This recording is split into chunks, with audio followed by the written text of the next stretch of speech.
भाकरी सोबत किंवा वरण भातासोबत खायला मस्त लागतात. वांगी स्वच्छ धुवून गोल चकत्यांमध्ये मध्ये असे कापून घ्यायचे आहेत. जास्त जाड नको, दाखवल्याप्रमाणे जाडी ठेवा.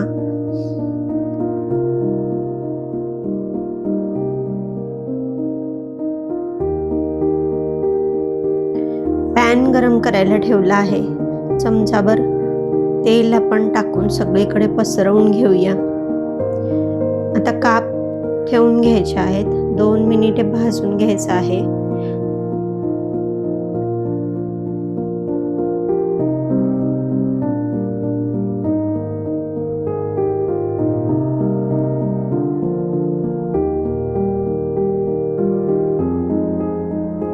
दोन मिनिटानंतर आता पलटून घेऊया.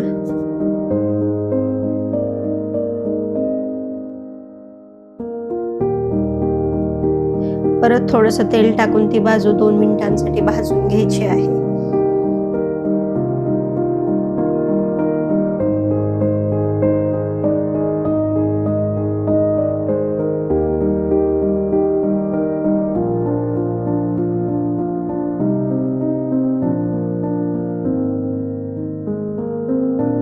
एकाच वेळी एक बाजू पूर्ण न भाजता 2-3 वेळा पलटून भाजायची आहे.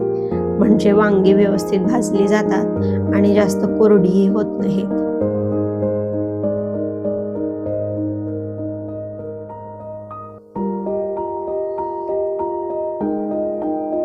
फोकच्या मदतीने किंवा सुरीच्या मदतीने असं टाकून बघायचं आहे. म्हणजे आपल्याला वांगी शिजलेत की नाही हे चेक करता येतं. आता मसाले घालूया. मीठ, हळद, लाल तिखट आणि वरून तांदळाचं पीठ भरभरायचं आहे.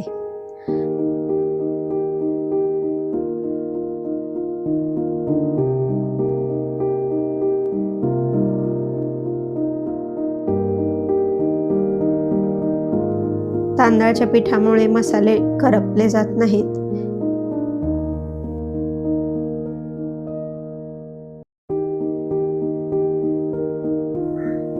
दुसऱ्या बाजूलाही मी सगळे मसाले लावून घेतले आहेत.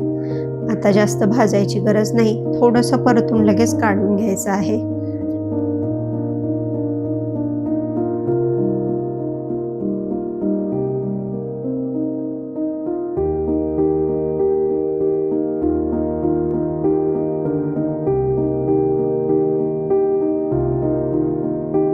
तुम्ही पाहू शकता छान भाजले गेले आहेत.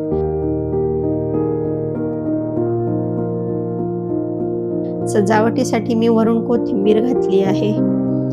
भाकरी किंवा वरण भातासोबत खायला मस्त लागतात. तुम्हाला वांग्याचे काप कशासोबत खायला आवडतात मला कमेंटमध्ये नक्की सांगा. भेटूया लवकरच. तोपर्यंत काळजी घ्या, घरच्यांसोबत स्वतःचीही.